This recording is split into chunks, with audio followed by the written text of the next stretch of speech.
సరే, దీన్ని విశ్లేషిద్దాం. ఏంటంటే, ఈ మధ్య అందరూ జావా పనైపోయింది, ఇక సాఫ్ట్‌వేర్ ప్రపంచమంతా పైథాన్‌దే అని అనుకుంటున్నారు కదా! అవును, బాగా వినిపిస్తోంది ఈ మాట. రైట్. కానీ బ్యాంకులు, పెద్ద పెద్ద ఎంటర్ప్రైజ్ సిస్టమ్స్ వైపు చూస్తే అసలు కథ వేరేలా ఉంది. ఈరోజు మనం నరేష్ ఐటీ వాళ్ళ 2027 నాటికి full stack Java with AI road map సోర్సెస్ని డీప్ డైవ్ చేస్తున్నాం. ఖచ్చితంగా. ఇది చాలా ఇంట్రెస్టింగ్ టాపిక్. అసలు నా ఉద్దేశంలో జావా అనేది పాతబడిపోయిన ఇల్లు కాదు, అదొక స్ట్రాంగ్ పునాది అనుకోండి. ఇప్పుడు ఆ పునాదిపై ఏఐ అనే కొత్త స్మార్ట్ అంతస్తు కడుతున్నారు. ఇదే మన మెయిన్ మిషన్ ఈరోజు. కొత్త తరం డెవలపర్లకు ఇది ఎందుకు అవసరమనేది డీకోడ్ చేయడం. హ్మ్. ఇక్కడ ఇంట్రెస్టింగ్ పాయింట్ ఏంటంటే, టెక్నాలజీ మారుతున్న విధానం. ఒకప్పుడు ఫుల్ స్టాక్ అనగానే కేవలం front end, back end, database ఈ 3 లేయర్లు మాత్రమే ఉండేవి. అవును, ఆ మూడే మెయిను. కానీ ఇప్పుడు సీన్ మారింది. ఈ మూడింటికి తోడుగా ఏఐ అనేదొక 4వ లేయర్ లాగా యాడ్ అయిపోయింది. అప్లికేషన్లు కేవలం డేటా స్టోర్ చేయడం కాదు. అంటే వాటంతటవే ఆలోచించే స్థాయికొచ్చేశాయా? ఎగ్జాక్ట్లీ. ఆ డేటాను ఎనలైజ్ చేసి, మనం మాట్లాడే భాషలోనే న్యాచురల్గా ఆన్సర్స్ ఇస్తూ నిర్ణయాలు తీసుకోగలుగుతున్నాయి. ఒక్క నిమిషం, ఇక్కడ ఒక చిన్న లాజికల్ డౌట్. ఏఐ అనగానే మనకు వెంటనే గుర్తొచ్చేది పైథాన్, లేదంటే కాంప్లెక్స్ మ్యాథ్స్. రైట్, అందరూ అదే భయపడతారు. అదే కదా! మరిప్పుడు జావా డెవలపర్లు ఈ 4గో లేయర్ కోసం మళ్ళీ ఫస్ట్ నుంచి పైథాన్ నేర్చుకోవాలా? అదైతే కొంచెం కష్టమే. అస్సలు అవసరం లేదు.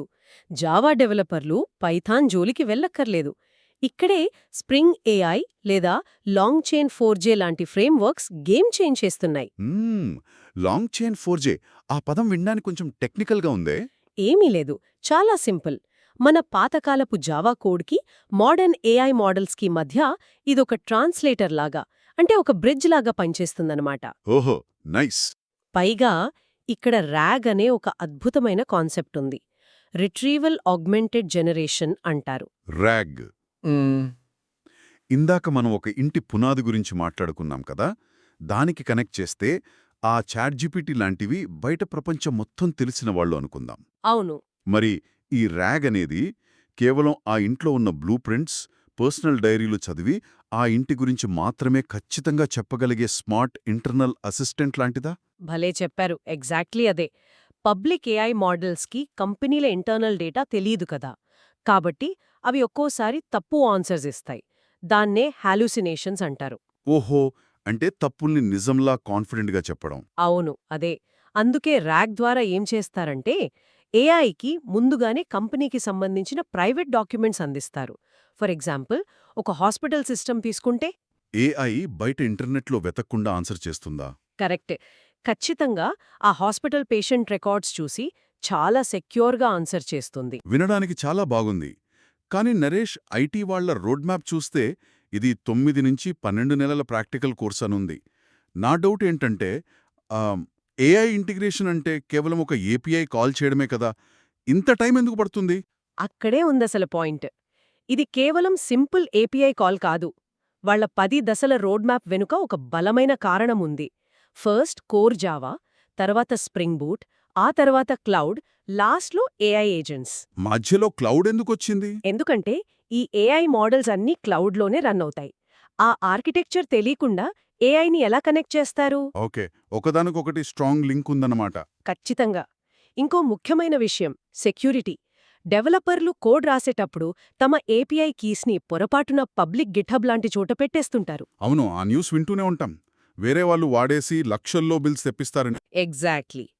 ఇలాంటివి జరగకుండా సెక్యూర్గా కోడ్ ఎలా రాయాలో, ఏఐ ఆధారిత డాక్యుమెంట్ అసిస్టెంట్ లాంటి రియల్ టైమ్ ప్రాజెక్ట్స్ స్వంతంగా ఎలా చెయ్యాలో నరేష్ ఐటీ వారు ఈ ట్రైనింగ్లో ప్రాక్టికల్గా చూపిస్తున్నారు.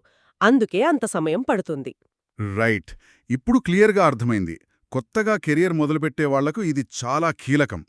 కోడింగ్ వస్తే సరిపోదు, ఆ కోడ్ని ఏఐతో ఎలా పవరప్ చేయాలో, దాన్ని సెక్యూర్గా ఎలా ఉంచాలో తెలియకపోతే వెనకబడిపోక తప్పదు. అవును. దీన్ని కొంచెం బిగ్ పిక్చర్లో చూస్తే ఏఐ అనేది సాఫ్ట్వేర్ డెవలపర్ల జాబ్స్ని తీసేదు. కానీ ఏఐ వాడటం తెలిసిన డెవలపర్లు ఏఐ వాడని వారిని ఖచ్చితంగా రీప్లేస్ చేస్తారు. నిజమే. బలమైన జావా ఫౌండేషన్తో పాటు ఈ ఏఐ ఇంటిగ్రేషన్ స్కిల్స్కి డిమాండ్ పెరగబోతోంది. ఇది భవిష్యత్తు గురించి ఒక కొత్త ఆలోచన రేకెత్తిస్తోంది. ఒకప్పుడు ఇంటి పునాది వేసి ఒక్కో ఇటుక మనమే పేర్చేవాళ్లం. అవును, అంతా మాన్యువల్గా జరిగేది.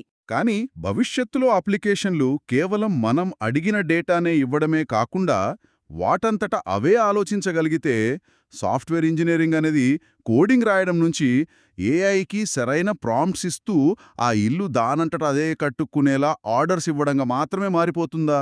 దీని గురించి అందరూ తప్పకుండా ఆలోచించాల్సిందే.